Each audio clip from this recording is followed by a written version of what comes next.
This is the worst score I've ever listened to in my entire life. I'm so sorry to Lynn, Ahrens, and Stephen Flaherty, but what were you thinking?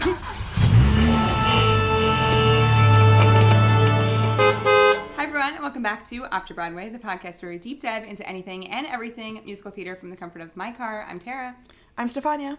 And in today's episode, we're back with another composer series. This time, we're talking about Ahrens and Flaherty because I feel like they are the it duo right now. And I mean right now because they've had like a reunion concert, ragtime reunion concert a few weeks ago on Broadway.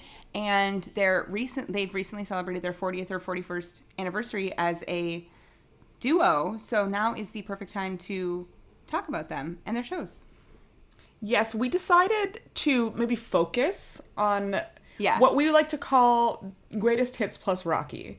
Is the little like collection of shows we picked. We picked 5 shows that we all like listened to all the way through in preparation for today to talk about that kind of take us through their entire career. But even saying that, like greatest hits plus Rocky, like some of these did not last for very long on Broadway, and then some of them have had like incredible like regional success. So it's very interesting to look at them in comparison to like some other people that we've done.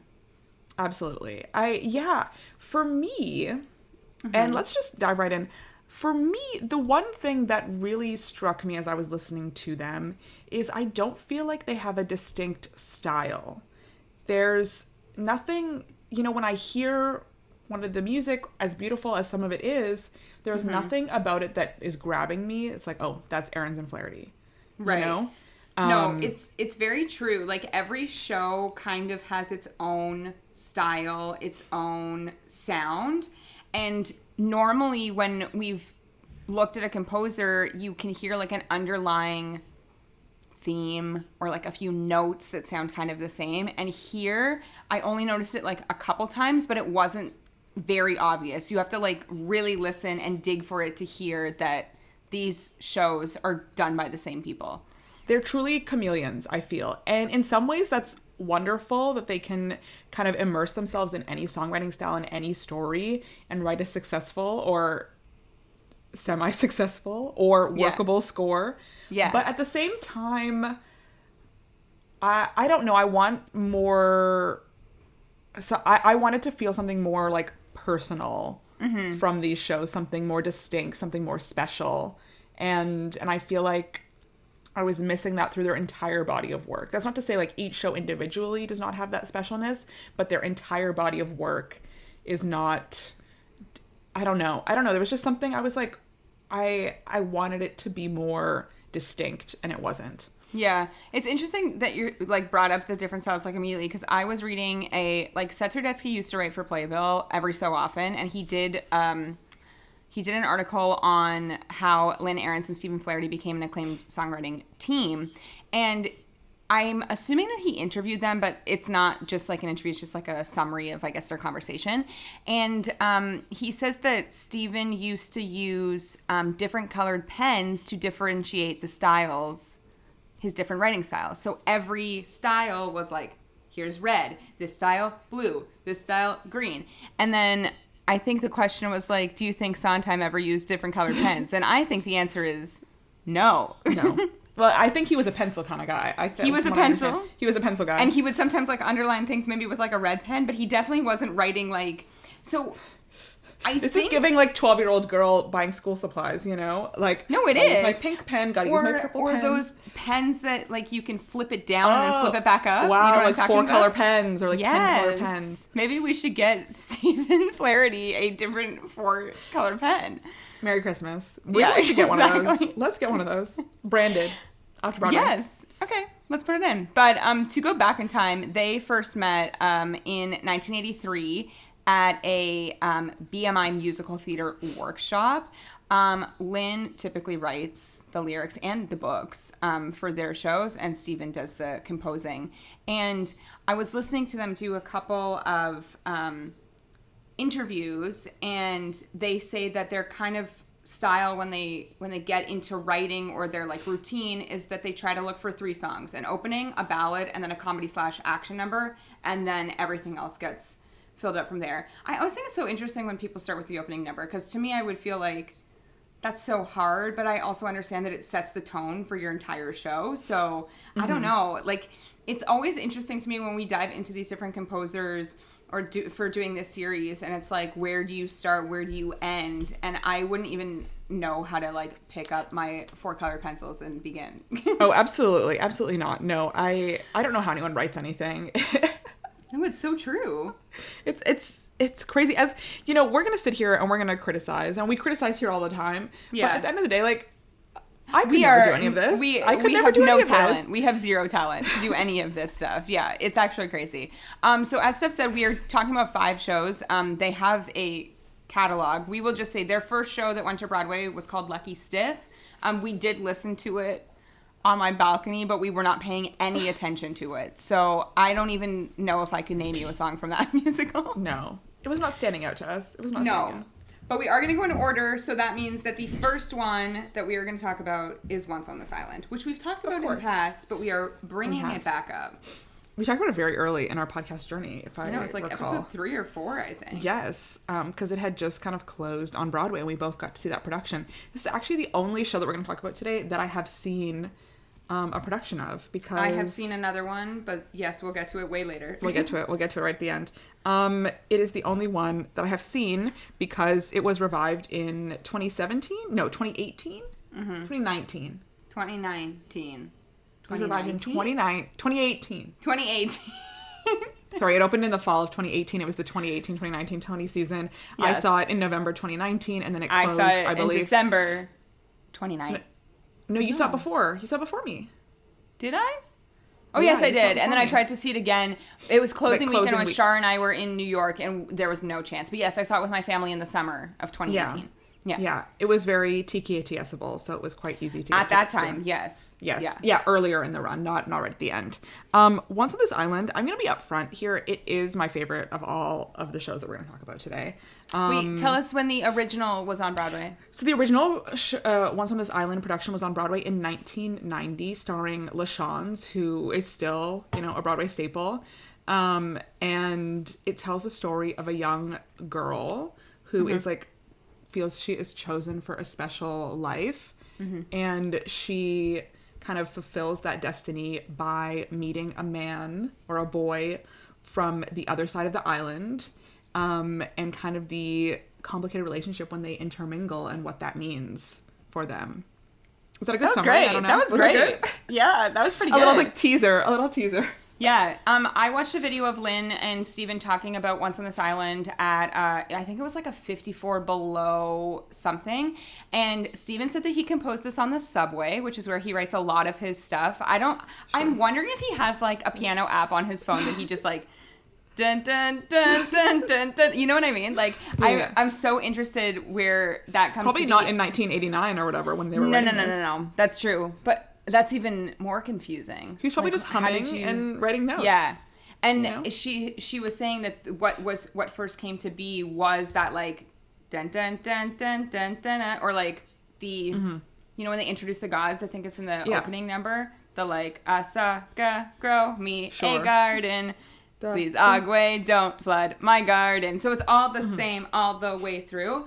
And she said because it's so, I'm going to say like staccato, I think is the correct word for that, like punchy, that she was saying that like to write the lyrics, the words were like on the tips of each of those notes. I'm like, oh, that's an interesting way to put that. So that's my only fun tidbit about Once on This Island, but I do agree. I think it is my favorite of their work as well. It's also so different. I mean, we could talk about the fact that maybe 2 white people shouldn't write this score. Yeah. But, I do think that there was a lot of like thought, conversations, care put into it, but it's not for you or I to say.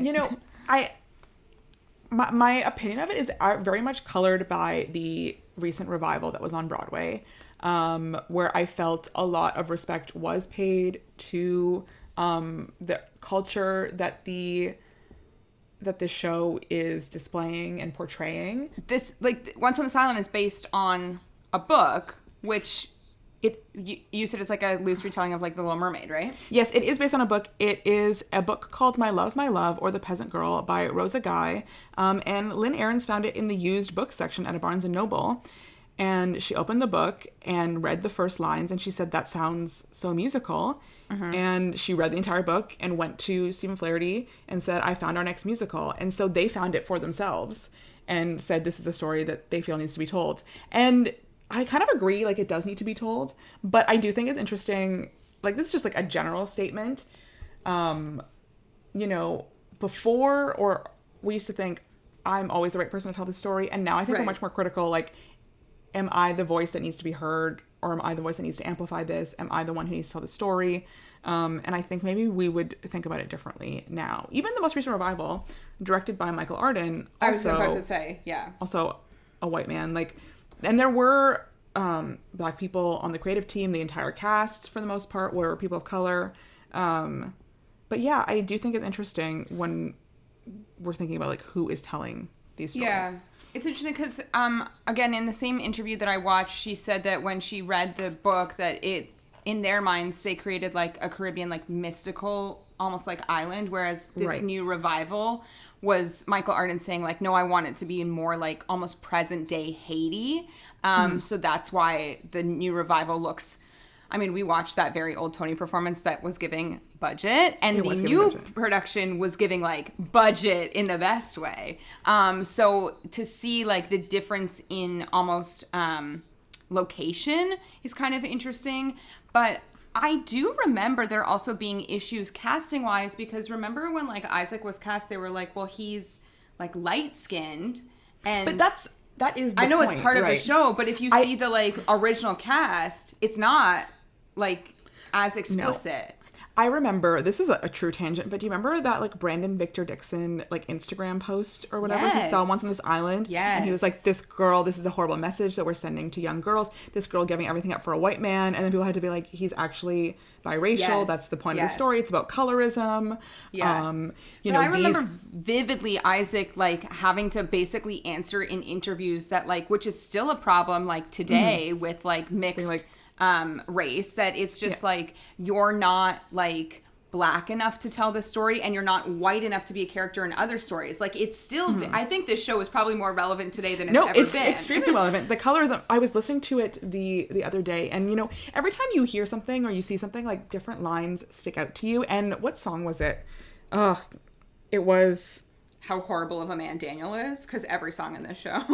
I don't remember what song it was, but they sang like they hate us for our Blackness, like what they recognize in themselves, because you know the Beaux-Hommes, they are the French kind of colonized the island, and so the Beaux-Hommes, the more well-off side, are mixed race. They're mixed with the French who come to colonize the island. Beaux-Hommes. Yes, yeah, exactly. And then the other side of the island are people who are not mixed, who the island is still colonized, but they're fully Black, and so they, you know, the more well-off side of the island like shuns them because they want to, I don't know, like be more white or more French or more, you know, they think they're above them for this, but also at the same time they are the same as them. Yeah. And so that was a line that like stuck out to me in this listening, that I don't know if I'd ever like heard before. Like I'd heard it before, but I hadn't heard it before. But also at the same time, you're like, wow, this like white woman wrote that. You know what I mean? Yes. Who wrote this? And yeah, I'm wondering like what is in the original book? Is that a line directly from there? Yeah, true. Or are these things that were like explicit in that book, or were these like stories or messages that they like read into from it? Is it just implied? I'm very curious. Yeah, I'm very curious what story they decided to tell, whose story they decided to tell. Yeah. Yeah, it's so interesting. But at the same time, we're going to talk about some other shows. This is my favorite of their shows. I think it has so much life in it. It has so much spirit, so much energy. From that recent production, the choreography brought it to life. The costume design brought it to life. The orchestrations brought it to life. Yeah, I was going to say, let's talk about some of those orchestrations, because this is obviously, I would say, like, it's the most different from the rest of their score. I actually think, as we said at probably the because of the orchestrations. yes, every show sounds different, but like here we're getting like steel drums. Yes. We're getting like the instruments that they chose Caribbean to like music. I wish there was a little more, but I think it's just like in the realm of what you can do and budget on bands and stuff on stage. I wonder if they, in the new production, I will be honest, I've really only listened to the newer production. I've listened to the original Broadway cast like twice, but this is the one that I always go to because I do think it sounds like grander and bigger and better. With like however many years in between, obviously you can do a lot more and budgets are higher. But I would hope that they like spoke to people that actually like play these instruments and like to get that sort of like have those conversations as well, so it's not just like Stephen playing at a piano. Like I hope that they brought in influences. So the orchestrations were done by Anne-Marie Milazzo and Michael Starobin. So Michael Starobin is, he's done orchestrations for many a Broadway show, including like he won Tony Awards for orchestrations of Assassins, Next to Normal. So huge career. And Anne-Marie Milazzo, she does not have a clickable Wikipedia page. I see that. So we're just we're riding blind here. She they call her a vocalizer on here, so I wonder, because there's a lot of sounds created for the ambiance with their mouths and stuff. I'm wondering if a lot of that was what she did. Let's actually talk about some of those vocalizations, because I think one of my favorite things about this cast recording and when I saw it on stage is like the soundscape that we get, whether it's like rain or people making all of those different like animal noises like with their mouths. The grass, the trees. But the most memorable to me is they're like, ooh, boo-doo-doo-doo. It's just like, it's really good stuff. Like, it's really good stuff. And then we get into like the less happy stuff. And one of my favorite songs in the entire show is Forever Yours. Like, I thought you were going to say Rain. Rain. I do love Rain. Rain is amazing. That has good sounds. Like Forever Yours gets this like dark undertone. You get these like big drum moments, almost like thunder. I feel like everything in this entire musical is like pathetic fallacy. Yes, absolutely. Well, you know, the gods, the god of water, the god of yes, absolutely. When it rains.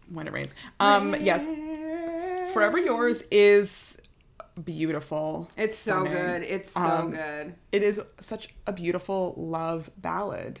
I mean, if that's what you're saying, if they do their opening number, their ballad, their comedy song, I see, you know, the opening number is We Dance. Their ballad is Forever Yours, and their comedy song is Mama Will Provide. Yeah. And you kind of have these like three beautiful songs. Well, and then you I would just kind of piece in other things in there. I would also argue that like Human Heart is their ballad. Human Heart. You are part. Lea Salonga, sing it to me every day.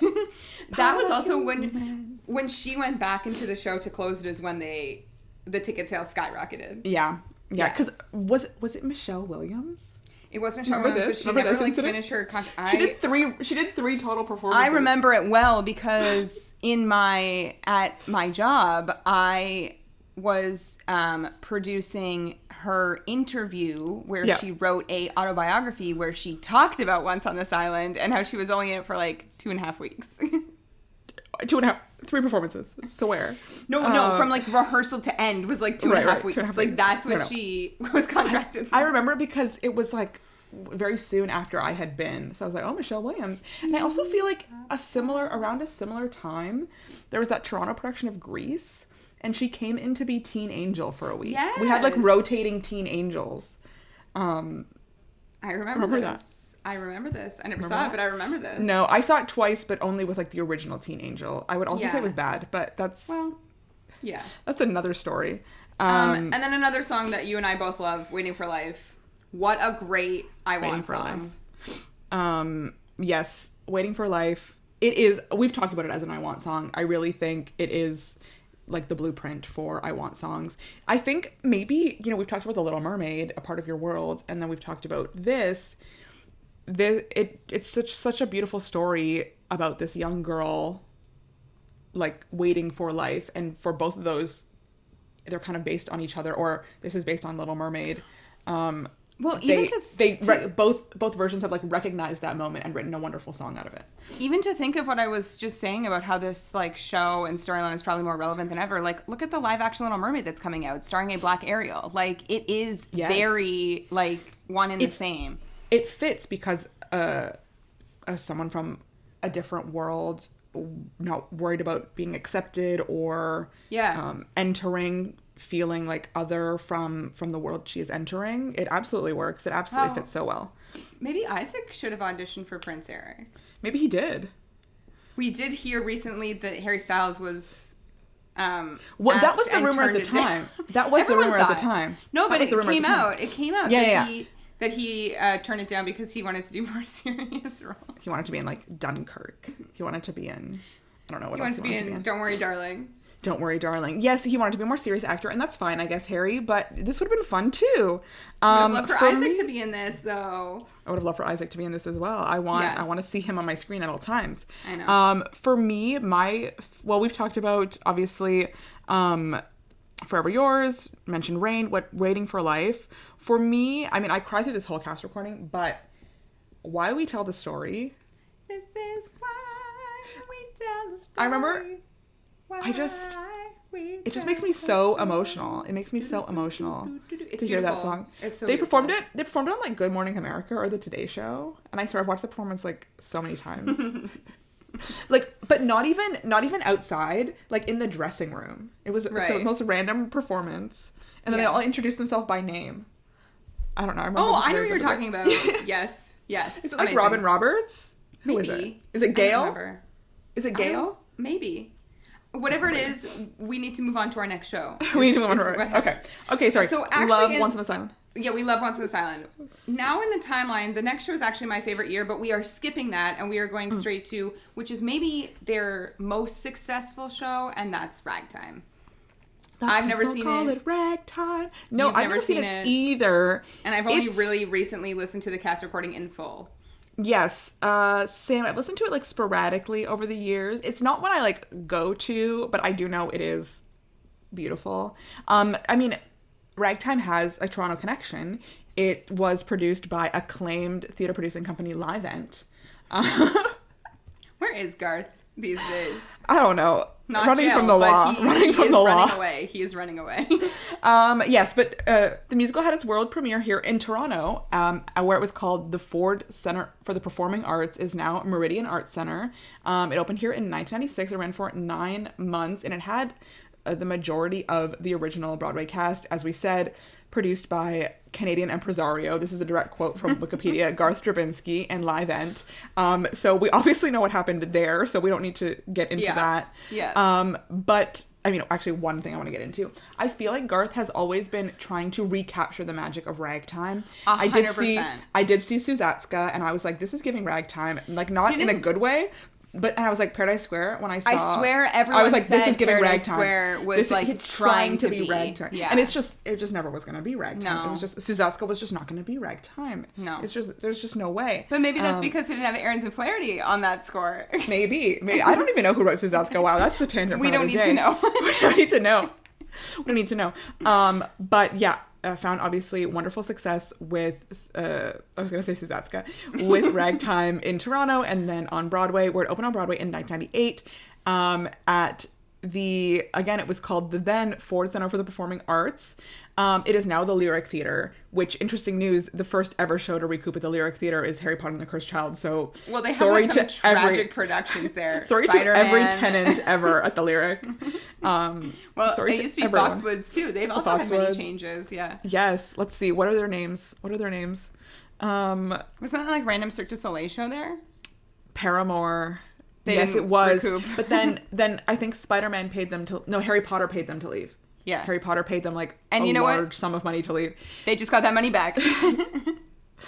That's probably part of their capitalization. I'm sure it is. Huge sum of money they paid for Paramore to leave. So they made a lot of money. It's interesting. This is an absolute tangent, but Harry Potter just announced its closing here in Toronto in July. And so we're wondering if they recouped. And they absolutely did not. They absolutely did not. But as we stay on this tangent, and then we will go back to Ragtime in 1 second, very interesting because they would have known this information as they were getting ready to announce the season preview for Mirvish, and there's still nothing playing in the Ed Mirvish Theater for the entire year. So maybe something will switch. We don't know. Yeah, they'll probably move stuff around then. Yeah, because we thought they were going to have 2 long-running shows next year, but turns out no. I could see like Aladdin going there because it's a big set. Yeah, absolutely. I can definitely see that. We'll see what happens. Just pack in the kids. They got to take out all of the Harry Potter house, like all of the house branding needs to the decor. Do you think they'll open up because they made the balcony smaller? Do you think they'll open it back up again? I don't know. I don't know where they put all those seats because they also changed the aisles, right? I think they're just behind a wall. At the top. No, but like the orchestra aisle. Down, they did change the aisle so they could have a center aisle for Voldemort to walk down instead of 2 side aisles. guys, keep the secrets, but it's been years. I know, very interesting. Yeah, I am curious about I'm sure they'll keep the blue velvet because it looks pretty. But the seats are nice. I mean, they paid a lot for that renovation. They're not going to put the old seats back in. I would love to know. About the money that went in because I had heard a rumor that it would take 4 years to recoup, and they didn't even get 4 years. I'd heard it's 13 months. It's 13 months that it would have been running. Yeah. So get your tickets while you still can. They're always on discount, and you can get rush tickets daily. So I asked my mom. I'm like, Mom, would you want to go one more time? She's like, No, that's the worst thing I've ever seen in my life. You've also already seen it twice, and she's also seen it twice. Yes, that's true. But part of me was just like, should I just go one last time? Maybe for free, but not paying. Can I pay the $19? Should I be entering the lottery again? Honestly, no. $19 is actually too much. Okay, sorry, let's go. Ragtime. Back to Ragtime. The people call it Ragtime. Another video that I watched as I'm talking about Ragtime was Steven was talking about how this is a piano-based score, which you can definitely hear on this past recording for sure. And they really love a theme, don't they? We say they don't have anything distinct. This is distinct for this, but that... It doesn't end. The theme is suspended, and then it kind of like loops before it finishes. So it's like the way that it's done is very interesting. Also, this is really where we get his colored pens because he is writing for 3 different musical styles, which I think is really interesting. I mean, maybe this is the show that shows their strengths. We say they're kind of chameleons. They can do anything, any musical style. They're not stuck in one. So when we have a show that intermingles 3 different families, 3 different cultures, and they're able to write to each one, you know, that does play to their specific set of skills. Another show that, like, interesting that these 2 people wrote because there's a lot of, like, race and diversity issues within the storyline. So I think they, I don't know what the reason is, but they obviously found success with this. And like, as I said at the beginning of this episode, like 25 years later, Ragtime has had its reunion, which that reunion was supposed to happen in 2020. It was a... I think it was supposed to happen even earlier, if I recall. But I was watching... It was the Modern Millie that moved it, right? I was watching Audra McDonald and Brian Stokes Mitchell. They were on one of the morning shows to promote the reunion concert in Wheels of a Dream, and they said they were supposed to do it even before the pandemic, but then Mary Maisie passed, and so they waited. They didn't want to do it right then. No, it was definitely supposed to be before the pandemic. It was supposed to be like... and then they had a pandemic date, and then the pandemic happened, and it kept getting delayed and delayed because of that, and then finally they were able to do it now. I think they did like a kind of virtual one, but this was the one. And it was all for charity, like all of that. It was for I can't remember what the new Actors Fund is called because it's not called the Actors Fund anymore, but it was for that. I do think that this is a show that could be revived at any time, though, because, again, another storyline that's very relevant to today. Like, it's still as topical as ever. There was a revival in 2009, and it ran for not very long. It ran for 28 previews and 65 performances. I mean, I'm sorry, but you're really not going to get Stokes and Audra caliber... It was Stephanie Umo, Quentin Earl Darrington, Love Christiane him. Knoll. I know, we do. Christiane Knoll, Robert Petkoff. It was Bobby Steigert. No one standing out to me here. Like, I know I love Christiane Knoll's beautiful. Like, yes, but obviously it's not Audra and Stokes, but... No. They did win a Tony for this, though, so that is their I mean, do they count as Tony for Best Revival on Once on This Island, too? I guess not. I don't know. I don't think so. I think the producers win those. Yeah, so this is their sole Tony win. So clearly they're most, like, critically for the score here, show. for the score? Mm-hmm. Yes. I think this score is really beautiful. The high point of it is the opening number, Ragtime. It's so good. It just, like... It just establishes the story so well. I think we did an opening numbers episode, and I don't think we talked about this because I don't think we were like as familiar. But this is one of those wonderful opening numbers that just establishes everything about the show and about the story and about like it plops you into a moment in time, and by the end you're just like ready to go into the story. We were watching the Tony performance before we hopped on here, and even just the way it's choreographed with the three groups of people walking around each other, looking at each other, singing, it establishes everything so well. One of the best opening numbers of a musical. This book was written by Terrence McNally, and they said that they spent a lot of time working with him to make sure that like his book matched with their lyrics and music, which I think is important for like a story like this where there is so many different sounds that you're looking for here. And Stephen said that Terrence described it as like bouquets. So every class, every family was like a bouquet of music, which I think is really cool to talk about it that way. It's just like, although we will say there are many songs that are geogated in Canada. I was just about to bring this up. I have a bone to pick. So with Canada. A problem. No, it's actually a very, very big problem because these songs that seem to be blocked for me on Spotify and you on Apple Music, because we are obviously a mixed podcast. Yeah. We do not use the same No. I thought you were going to say household, but we don't live together either. I was going to say marriage, but then I was like, we are a mixed podcast in that I use Spotify and Terry uses Apple Music. And for research. For research. Yeah, no, it's good because we also had a hard time finding Rocky, but that's a whole other thing. So the three songs that are missing on Spotify, they're grayed out. I see them there, but they're grayed out are Your Daddy's Son, New Music, and Wheels of a Dream. And I'm like... Horrible. Wheels of a Dream is actually tragic. I was like, this is why we're here. I'm not listening to this cast recording if I'm not getting Audra McDonald's, okay? Mm-hmm. Why specifically these three songs? Mm-hmm. And if you listen to this version without... Like, Audra McDonald's not in the show. Well, on mine, yeah, I know. That's what I was gonna say. Because she doesn't sing until Your Daddy's Son. Yeah, and like, then you keep just her like silent. I mean, if you know Audra's voice, you can hear her like when she does come in. But you're also like, I've missed a very big plot point here that I can't figure out. You're like, it's not like that for me, and then you look at it, you're like, oh wait, it was. Yeah, because it goes from track 11 to 13, then we skip 14 and 15 and go straight to 16.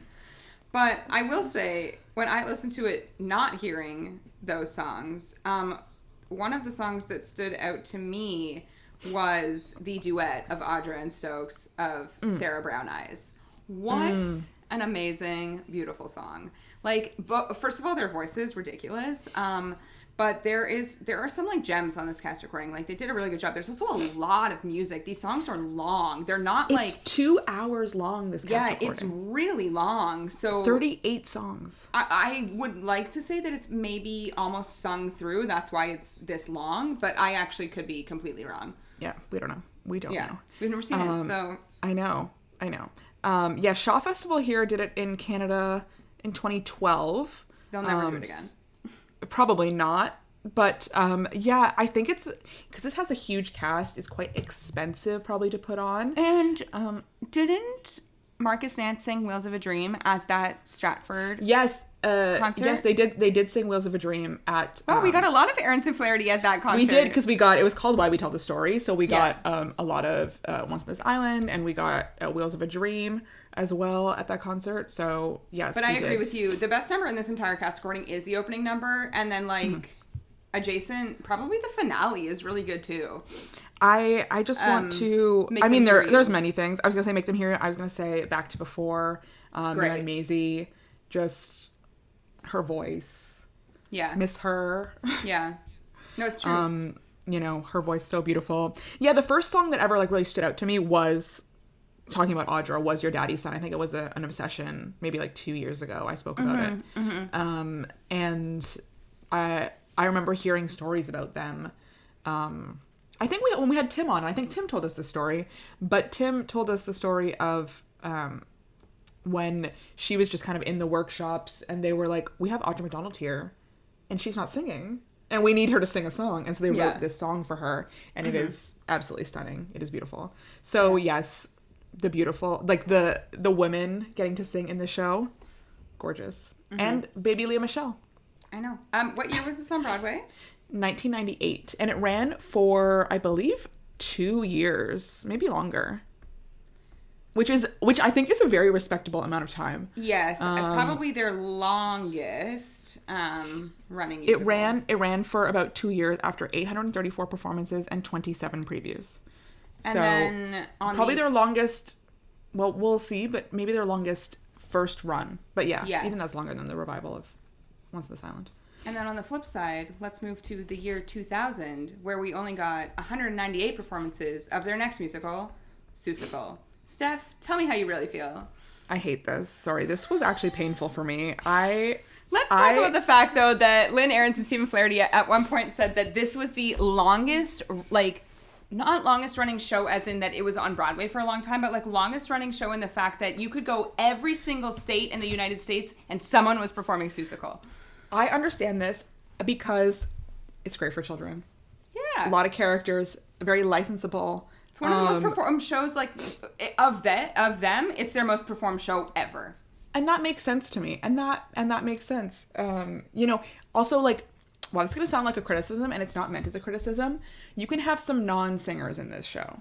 You know what I mean? You can have some talk singers. Like, every character doesn't need a song, is what you're saying. Yeah. No, but I mean, like, they can just kind of, like, talk through some of the songs. They don't need to be belting. They're not necessarily, like... that's how I feel about this show. You know what I mean? You can cast an 8-year-old and they can just kind of like charm their way through regionally. Yeah, yes. Not on Broadway, but you know, they're very flexible for the performers who We should have done this at camp. What were we thinking? We should have done this at camp. I remember one of our counselors, I think when they were at our camp was like a new camp and the camp it replaced. Yeah. Summerstock. It's a normal name. You can't go there now, so don't even look for it. You can't go there now. It doesn't exist. Also, it's like a very like normal name for like a summer theater program, Summerstock. Basically, she said that they did Seussical, and she said at that point that her dad was like, "I think you're a little old for this camp. I think you've aged out." Oh, like was a camper. Yeah, it was a camper when they did Seussical, and she's like, and her dad said, little does her dad know that like grown adults did this on Broadway. Grown adults did do this on Broadway. Okay, let me pick a song that I liked. I think it would be fun. I do want to say, Seussical was in 2000. They did also stunt cast Cat in the Hat with Rosie O'Donnell at one point, which... I swear Whoopi did it. I swear Whoopi did it. I know, when you said this, though, but I looked it up and she never did. She did the Forum. Maybe that's what I'm thinking. Maybe I'm thinking of Forum. I think you might be thinking of that. Yeah. It just seems like something she would do. I know. I don't hate Seussical. I think as a whole, it's a little weak, but there are moments that are great. I think Kevin Chamberlain sounds the best on this cast recording. This is also like, I did hear a little bit of Once on This Island in this score, which I can't say that for other songs. To me, what's his name? Kevin Chamberlain? Is that what I just said? Yeah. Yeah. He played Horton, and his song Sala Salou, which I think is actually stunning, has a lot of like Once on This Island that was very beautiful to it. Maybe because there's so much about like nature in this show, which is similar to like Once on This Island. I don't know. Yeah. That's my like hypothesis. I also feel like I'm not as hateful to this because I saw maybe the worst Seuss show ever, The Lorax, and this was like 10 times better than that. Really? Yeah. Yeah. I really found the listening to this unpleasant. I will say Alone in the Universe. This is what I was going to say. My favorite song from the show was the Alone in the Universe reprise. So pretty. It was really pretty. I also thought Sala Salou was really nice. There was another song that I also like Notice Me Horton. Yeah, very that was cute. Nice. There was something early that was kind of like a choral, if that makes sense, that I liked, but I can't remember what it was called. No, people sounded good, but I just did not enjoy myself listening to this. It felt quite juvenile, which I know it's based on children's books, so that makes sense. Maybe they were like, we just did a heavy show with Once on this Island. We just did a heavy show, Ragtime. Let's have fun. Let's have some fun. And let's add some feathers and some jewels and whatever else. Da, da, alone in the universe. So pretty. It was really pretty. No, that was my favorite song from the show, Alone in the Universe. The reprise specifically. But I also would love to see children do this. I would love to go to like a young people's theater production of Seussical. Cute. It would be so cute to see this as kids. It would be so good. I do not think adults need to do it. No. Not anymore. Now that it's licensed. I wonder if there's a Seussical Junior, if they actually just do the actual, like, Seussical as is. Oh, that's a good question. How long is the cast recording? It's like an hour and 15 minutes, which is actually a long time. Also crazy, because it's, like, almost 25 years old, that show. Like, we are in the year 2023. It came out in 2000. Like, wild. So but 23 years old. Wow. Okay, let's move on. Their next show was A Man of No Importance. We are not speaking about this, but we will acknowledge The Streets of Dublin. Yes, we will acknowledge On the Streets of Dublin, and we will acknowledge that Jim Parsons was supposed to come in this season. Don't you remember I remember reading the boards. We were sending it back and forth to each other, but even got as far as the telecharge like test page for tickets. Yes, it was happening, and dates were there, and then money got involved. And then Jim Parsons, they weren't offering enough money. That's the rumor, basically. He was supposed to be they weren't offering enough money. He sent a group message to the cast or whatever because it was off Broadway and they were going to transfer. It's supposed to be at Circle, right? That makes sense. I think that's where it was supposed to be because Circle's open right now, and I think it will be till next. Yeah, because K-pop was there, right? Right. I think you're right. Yeah, it's funny. Like once Circle in the Square was such a in-demand theater, and now there's just empty. It's just sitting empty. Yeah, crazy. But we're skipping that and we're going straight to Rocky. Not a greatest hit, in my opinion. This is the worst score I've ever listened to in my entire life. I'm so sorry to Lynn, Ahrens, and Stephen Flaherty, but what were you thinking? I think... And also, sorry, just one more thing. The fact that they, like, ran this by Sylvester Stallone and he was like, yes, I am... floored. We were just watching. Horrified. Okay, because this show went on an interesting journey and that it was, like, workshopped in the US, like... And then to get it more funding, the only place I could get it funding was in Germany. So we were just watching a clip of the show in German before we came on. And so some of the songs are in English, some of them are in German. It's like back and forth. But this clip was funny because he was singing in German and they would just cut to like Sylvester Stallone in like a headset, just be like nodding, be like, yes, looking approving. It was silly. And then it made its way back to Broadway. I believe Mamma Mia left the Winter Garden for this. So it opened on Broadway in 2014 at the Winter Garden. 2012. 2012? 2014 it says. Oh. It says on April 2013 it was announced that the show would transfer to Broadway in February 2014. You're right, sorry. And 2012 was in Germany. Sorry, I was paying respect to the original German. And it played at the Winter Garden for 188 performances, which is actually too many. It doesn't fit our flops criteria, which was 150 performances. You're right. Would you like to talk about the set? Because this has nothing to do with Lynn, Ahrens, and Stephen Flaherty, but let's talk about the set. This was a musical directed on Broadway by Alex Timbers. Mm-hmm. And he knows how to create a vision. I mean, Michael Arden, we talked about creating a vision, but Alex Timbers knows how to create a vision. And his vision was... in my opinion, iconic. Basically, for anyone who's not familiar, the ending of the show, I've never seen it, but I've seen many a bootleg because I'm obsessed with this. Basically, the end of the show, like the first 8 rows of the orchestra would have to get up out of their seats and move because they would kind of pull out a giant boxing ring into the audience. And then these people from the first 8 rows would go kind of to like bleachers behind the boxing ring. And they would have like screens, like set up like a real boxing ring. And they would basically stage exactly like a real boxing match. They had cameras on in the ring. They had the girls. They had the announcers. And then they would even, as the fight was going on, crew or cast members would be on putting makeup on Rocky and Apollo Creed to make them look more bloodied, and like the fight was going on over and over. And I think this is a feat of direction. One, that you have like 50, 60, 70 people get up out of their seats in the middle of the show and move to different seats, and it is not a distraction from the show. You have this huge set piece moving. You have this extremely technical piece of choreography happening. Yeah. It's crazy. However, the show is garbage. And it's so bad. It's the worst thing I've ever listened to. And it's funny because, like, the Rocky theme is in there, and so is, like, Eye of the Tiger. And it's the worst version of Eye of the Tiger. It's not even, like, the singing is one thing, but the orchestrations are actually bad. Like, I'm sorry, Steven, but they're bad. It's really generic. This show, I think that's the real problem with it. It feels really, really generic. And it feels so, like, dour. I don't know. I've seen the original Rocky movie.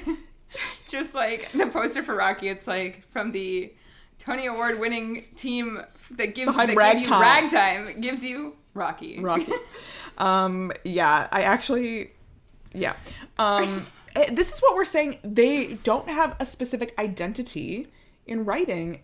So maybe that's how they kind of end up with this, like, bland, kind of nothing score that has no memorable tunes in it. I couldn't even hum you a song that wasn't the Rocky theme song. Keep on standing. We love you, Andy Carl. We do love Andy Carl. I do kind of think anytime I've seen a bootleg or a clip, I cringe at the Italian accent. Another, like, cultural appropriation from Ahrens and Flaherty. What? You know, this appropriation of Italian culture, and as an Italian, I am here to speak up about this. I am here to defend my people. There's a song when they're singing about, like, I don't even know, another Rocky? Is there another Rocky? There's, like, a literal song when they're, like, asking him to speak to someone, and I am just so confused. Here's the thing that I did notice about them, though. They seem to tell or try to, I don't know that it's always successful, they seem to put a lot of, like, story into songs. And I think sometimes it works, and I think in cases of Rocky, it absolutely does not. Because I cannot follow. I just want to hear a song. I don't want to try and follow along an entire storyline. Do you know what I mean? So, yes. So I do think a good musical does have the narrative pushed forward by the songs and does not rely on the scenes. But I do think sometimes it's a delicate balance. You want your audience to be able to follow along. It doesn't, but yeah, I don't know. I really think the issue with this is the absolute blandness that is being given in this show. And I just, some of the song titles, let's talk about this. My Nose Ain't Broken. What is this? And there's a reprise of that. I'm sure they loved it in Germany, though. They probably did love it in Germany. Fight from the Heart. Okay, I guess. I'm Training done. Montage Sung 1. by Training Adrian. Montage. I'm done. Whenever he says, like, Adrian, I find that so embarrassing. I really do. I find it embarrassing when Sylvester Stallone does it too. So that's my issue. But Sylvester Stallone, like, his voice is like that. That is his voice. not even that. But did he write Rocky? He did. He wrote the screenplay for Rocky. I just want to know. I just picture, like, Lynn Ahrens, Stephen Flaherty, and Sylvester Stallone in a room together, and they're like, "So we have this idea," and he's like, "I love it." Because that's what this sounds like. It's so confused to me. And again, like, so heavy on the storytelling that I just hate it. Sorry. The book of this musical was written by Thomas Meehan and Sylvester Stallone. So wow. Lynn Ahrens, you can't blame her for this. There's a headline here that says Rocky fights on Broadway and sings lyrics by New Jersey native Lynn Ahrens. Did we need that? Well, I think he's from Philadelphia, right? I thought he was from New Jersey for some reason. Okay, New here's Jersey a quote. A lot of Italians in New Jersey. It says, Lynn Ahrens said, "We couldn't quite wrap our minds around it until we were cajoled." I don't know that word. Yes. To look at the movie again and read the screenplay. Once I did that, it became very clear it was almost the best idea I've seen. Oh. Sorry. Was it? Lynn. Come on. Look. And then, yeah.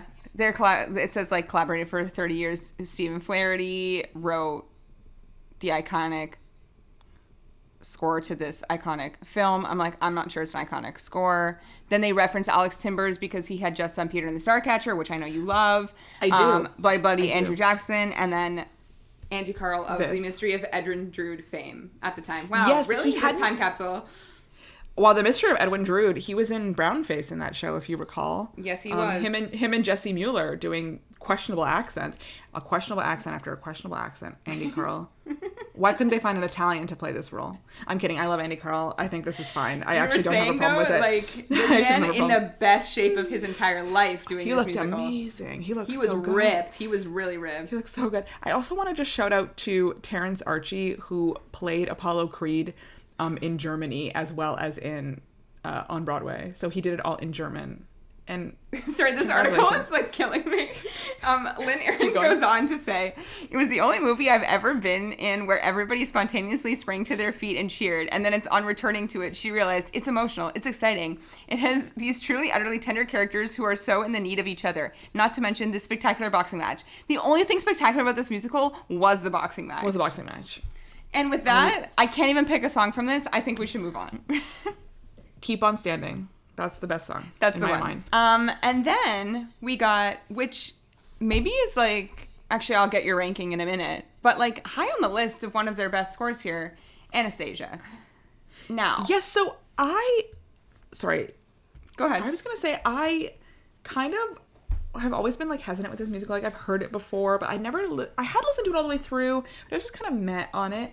Then I listened to it earlier today. And I was in it. I was feeling Anastasia today. It was gorgeous. It was hitting. Also, again, we're going to correct ourselves here, but like, let's talk about a theme. We get that like Once Upon a December thematic, all the way to, it's actually the music box is what the theme is, which I think works so well. But like, let's backtrack here because they were obviously nominated for an Oscar and a Golden Globe for this song, Journey to the Past, from Anastasia. But what I thought was very interesting when listening to them speak on this is that they were saying that the reason they wanted to like musicalize Anastasia was because they thought that in the movie there were characters that like deserved songs but didn't get to sing as much as obviously like Anya, and one of those characters was Dimitri, which then they gave us one of the best songs in the show, which is My Petersburg. And it made me think of our episode, it will be 2 episodes ago now, of original songs for movie musicals, because we were talking about doing it the other way, and I think My Petersburg would be on a list of like best song written out of a movie musical. Yes, I really, really love how they expanded those characters, and My Petersburg defines the character of Dimitri so well. Also, not to mention Derek Klena kills it on that song. He sounds amazing. And you know who else sounded amazing? Cody Simpson. Yes, this cast recording, I was listening to it, and it just propels forward so well. It's really good. It has such a great momentum. It has this really lyrical, magical fantasy quality to it, which is intentional. And, you know, it's not a Disney princess movie or story, but I feel like it fills a similar place in the market as a Disney princess musical does. Yeah. And it really captures that energy so well. Just the like twinkling. It is the music box, but the score feels like it twinkles, it shines. Yeah. One of my favorite songs, I listened to it multiple times when I was listening to this cast recording earlier. Stay, I Pray You. It's this like orchestral, like not orchestral, like these harmonies were so beautiful. There's a lot of like choral vocals. Yes, that's the word I'm looking for. Choral vocal. Yes, like gorgeous. Some of these like it's a very well mastered cast recording. I'm sure they had like a lot of notes when they were recording. I want to point out that I was listening to another interview that they did, and they Lynn said that Steven wrote 3 notes for Journey to the Past. And Lynn was like, I need 4. Like, 3 doesn't work. And he was like, I only have 3. I can only give you 3. This is what, like, I feel. So then she turned that into, which is now the theme of the entire show, of, like, home, love, family. And that sort of, like, stuck all the way through. So, I don't know. I think when you have a chance to, again, this is very similar to what we were saying on that episode of Original Songs for Movie Musicals. Like, when you have the chance to revisit your work in the stage medium instead of the screen medium, like you really get to explore like that. The character that Ramin plays, I think his name is Gleb. I do believe his name is Gleb. Our favorite Dancing with the Stars pro, I was gonna say Gleb. But I don't think that character was anything really in the movie, and he is this like villain, and you can really hear like he has a different musical style than the rest of them on this cast recording. So it's very interesting to me that like they got to revisit and were so successful in this revisit. Maybe that's what we've discovered.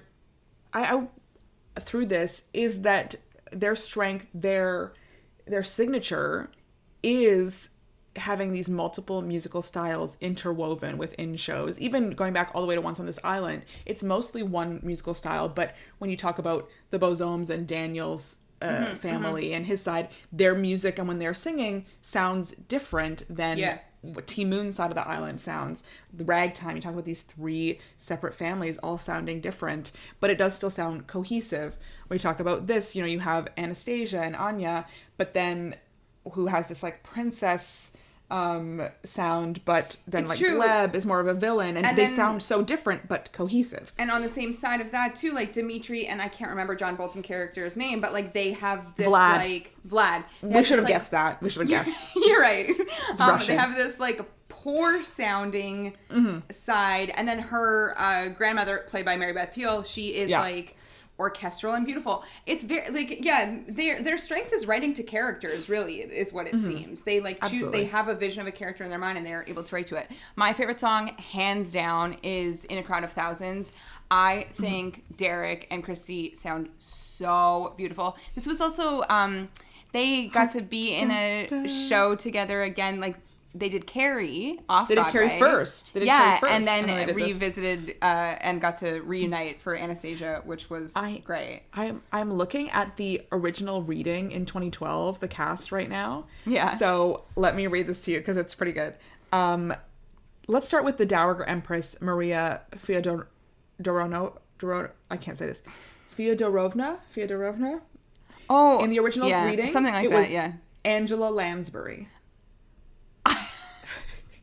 Okay. Why wasn't she on Broadway? Okay, let's go on. Gleb, played by Aaron Lazar. Great.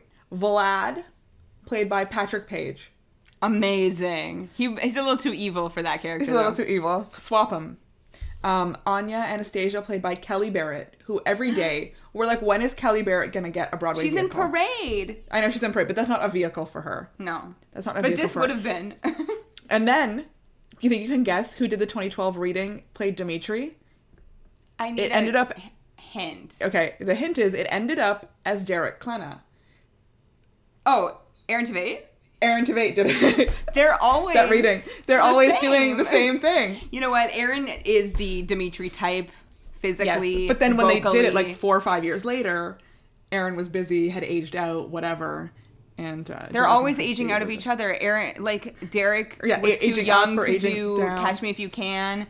Aaron too old to play Dimitri, and now they've crossed paths one more time on Moulin Rouge. Exactly. They are the Finally, same. The first time they're doing the same show. They are the same. Derek. I was gonna say I can't believe Derek never did Wicked, but he did do Wicked. He did do Wicked. So they did overlap there as well. He did like Wicked with Lindsay Mendez. They're like he did do Wicked. I forgot about that. Yeah. Oh, I wonder what. Oh, that's it. I don't know. Derek's never done Les Mis. You're right. He hasn't done Les Mis. But Aaron never did it on stage, did he? He just did the movie. That's true. Oh, I can't believe he never did it on stage. He definitely could have. Maybe when he's old enough to be a Valjean, he'll do that.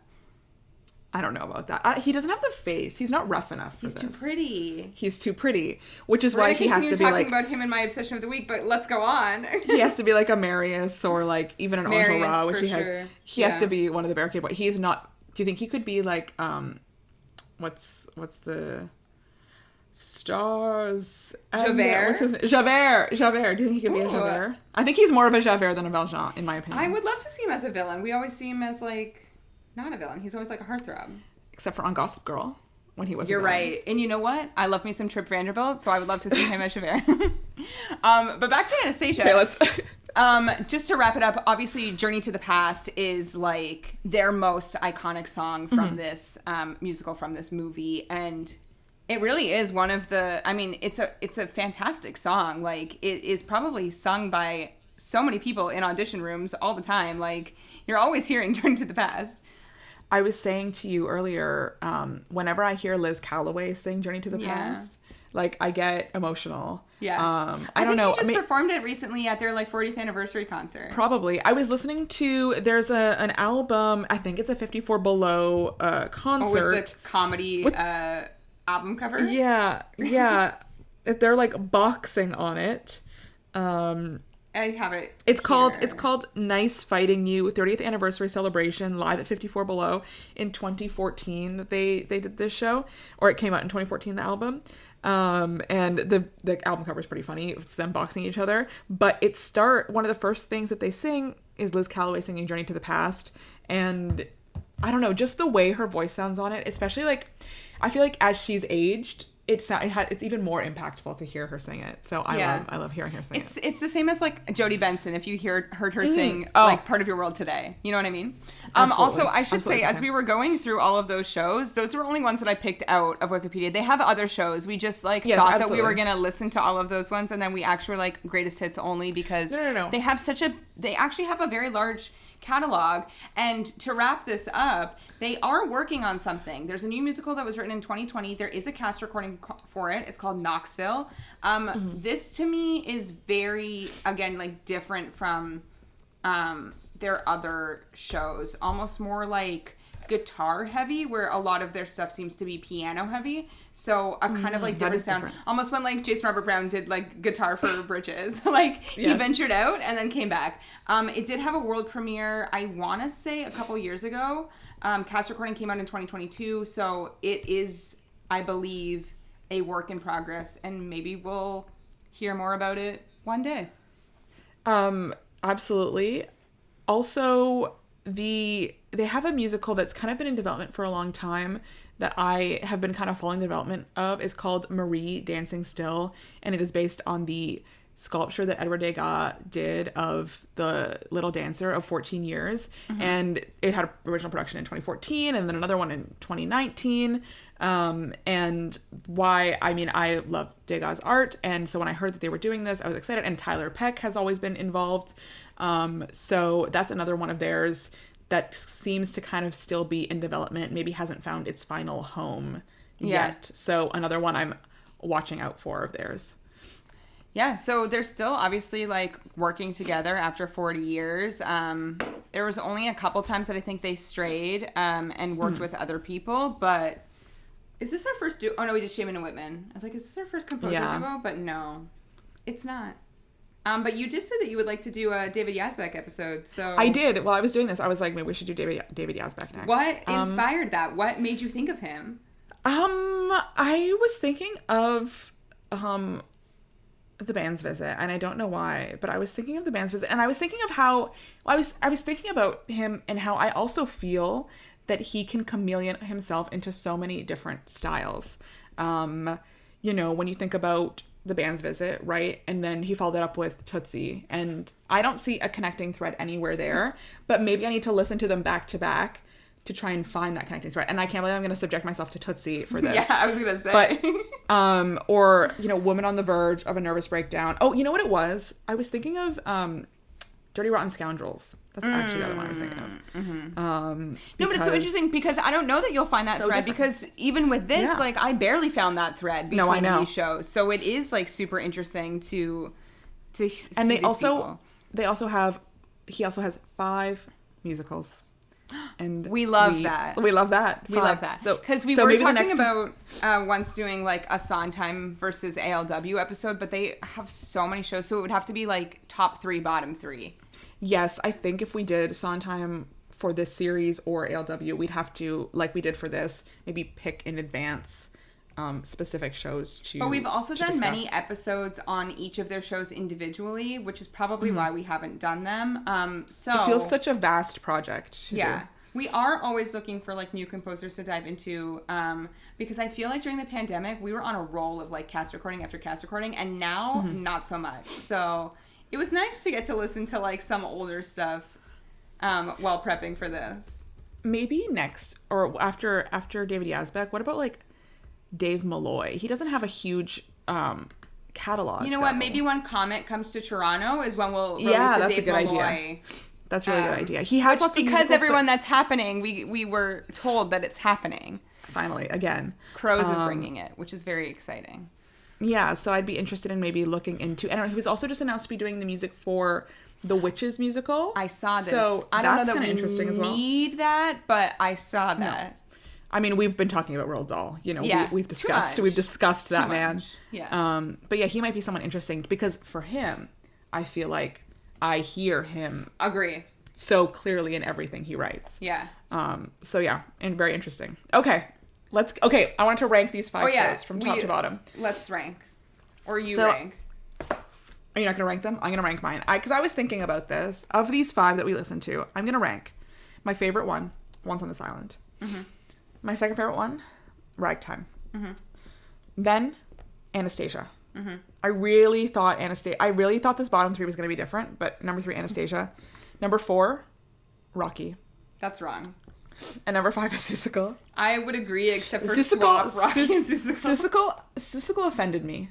I was offended. I would listen to songs from Seussical again before I ever even typed the words Rocky into my phone.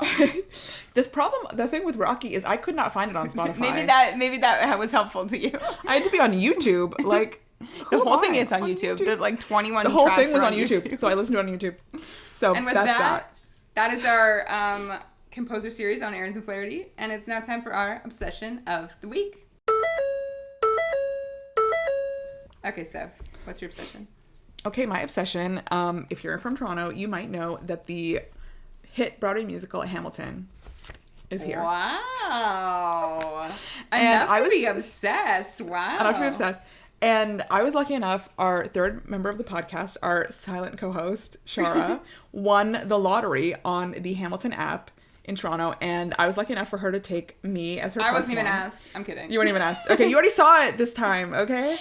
Sorry. Let's just to expose our conversation of like Shara winning the Hamilton lottery. Shara's a nurse, so like schedules need to be changed in order to like see Hamilton. Yeah. Steph always available. And me already seen it, and like we had discussed my thoughts on it. Cut to like 2 weeks later before you guys go, and Shara's like, "When are your tickets again?" I'm like, "We discussed this. I've already seen this show."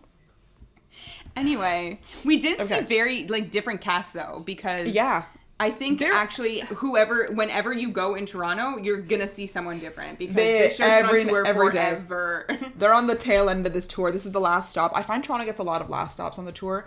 So sometimes it's good. Sometimes it's not as nice, but I think it's good this time because it extended. It's going to end up being here for about 6 months. Mm-hmm. So hopefully I'll have a chance to go at least one more time.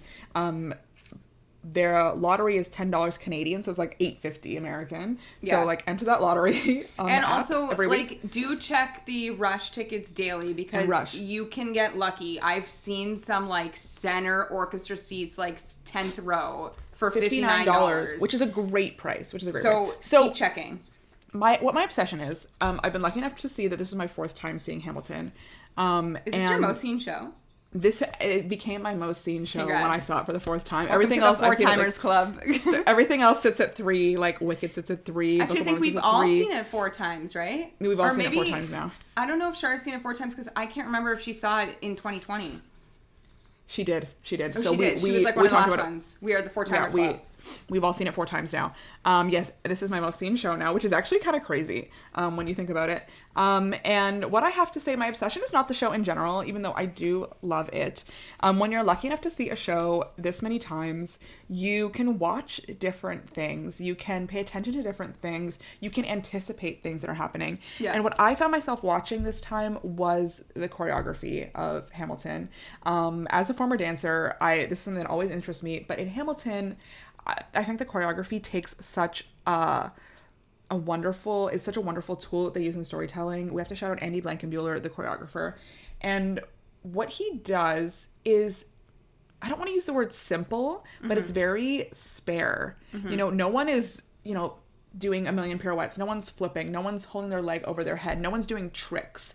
It's simple movements to suggest against the lyrics. Some people don't like it. Some people find it quite literal against the lyrics, but I find it's very modern dance to me. And I think it works so well, especially because so much of the show is itself fighting against each other. The costumes are fighting against the music, are fighting against, their hairstyles, which is fighting against the style of performance. So there's all of these things like in juxtaposition with each other to tell the story, and the choreography is just kind of another piece of that. And I love how minimal it is. And I really think Annie Blankenbuehler created a dance language for this show that I have never seen in a show before or since. And I love that it's so unique to the show, and I think it works so well to tell the story. I absolutely love it. It was interesting because when I saw it, same thing, I was also watching more of the ensemble than I think I ever have. So was my mom, because that was her third time seeing it. And we both were discussing on our way home that, like, the ensemble is always moving. No one is ever standing still. They're doing, like, a shoulder movement. They're moving their fingers. Yes. They're, like, doing something so, like, minimal, but they're always moving, which I thought was so interesting. Yes. I think, you know, I noticed when Hamilton is singing, they're moving so much more or so much faster. And a lot of times when Burr is singing, they're standing silently to the side, or they're not on stage at all. And it represents, or they're doing different heads, and it represents kind of Hamilton, you know, being surrounded by this energy, these people, and Burr being isolated, being alone. Like, just the way that they're used is so, so clever. I was like, you know, every puzzle piece of the show is wonderful, but when you kind of like take them apart and you examine each one individually, for this time for me, what stood out was the choreography and the dancing, and I really, really loved it. And also a one singular cast shout out: if you do not see Donald Webber as Aaron Burr, go back. I swear. This wait for it was probably the best I've heard. His Room Where It Happens, I have like chills thinking about him right now. I like, if you do not see him, go back. I'm sure the understudy is like fantastic, but like go back to see him because he is top notch, the best. All right, my obsession this week. I've been watching Schmigadoon, and I feel like this is very different than like last year, because I actually hated season 1 of Schmigadoon, and it was the like golden era of musicals, which is like not my favorite, but I think my biggest issue with the show was that they spent too much time making fun of musicals instead of just like embracing and living in the world. Because they're just like living in this world. Whereas this season, we are not making fun of musicals. We are like celebrating them more than ever. This is also, I think, your favorite era of musicals. We're talking Cabaret, Chicago, Company, Sweeney Todd. It's Pippin. Like, it's all the like dark, good Fosse. And also they're giving like our musical theater people more things to do. So like Dove Cameron is doing the most this season. Aaron Tveit doing the most. So my obsession of the week is actually from episode 1 of Schmigadoon. I think by the time this releases, everything will be out, so you can probably watch the entire thing, because it's only 6 episodes, which is too little for 30 minutes. Like, you could get through that really quick. That's really quick. Yeah. But my obsession of the week is Aaron's character Topher singing the song My Doorway to Where, which is a complete parody of Corner of the Sky from Pippin. Aaron has, like, maybe never sounded better. He's kind of playing a version of Pippin, Judas, Jesus, and Godspell. Is his name Claude from Hair? Claude Berger. Yeah. And I think that's it right now. They just sang another song on a episode that I just watched. It was Aaron and Dove singing a song that was, what's the duet from Pippin with Pippin and Rachel Bay Jones? Love song? Yes, it was. Sounded just like that. It was beautiful. Cinco Paul, who is the showrunner, is also doing all the music, and like props to him, because these songs sound so good. I just saw a preview for the next episode where it sounds like Jesus Christ Superstar, and I love that score. But there was a moment of this past episode that Aaron was giving Judas, and I was here for it. So I think Aaron's having fun. We haven't seen him like have fun in this way. He's playing like a hippie. He's wearing a horrible wig, but like he's having a good time. And his girlfriend Erica Hunter is in it too, still like front and center, dancing up a storm. Do they film this in Vancouver still? They do film them in Vancouver, but I think that's also kind of like, it's very interesting that we're talking about like Ahrens and Flaherty and their different like styles, and also like this, because they're placing all of these like different musical styles and combining them into the same show. There's Emmy campaigns for Jane Krakowski, who's giving her best like Billy Flynn. So like it's really fun stuff this season. I highly recommend. But yeah, I'm like shocked at how good Aaron sounds and looks in this season of Schmigadoon. So yeah, that's our obsession of the week. That's also our thoughts on Ahrens and Flaherty. If you've learned anything from this episode, it's to use 4 different color pens on everything that you're doing going forward, and maybe we'll also take that same advice. It's interesting stuff. But we are always looking for, as we said, new composers to dive into. So we would love to do more of these episodes in the future. But you can also listen to all of our previous composer series by composing to our podcast, by subscribing to our podcast. Anywhere you listen to your podcast, you can also watch us on YouTube, and don't forget to subscribe. I believe you put together a playlist of all the composer series episodes on YouTube. So it's all in one place. It's all in one place. It is. And you can follow us on Twitter and Instagram at Off2BOA Podcast with the number 2. And that's the best place you can reach us to let us know what you want to hear next. And we will see you guys next time. Bye.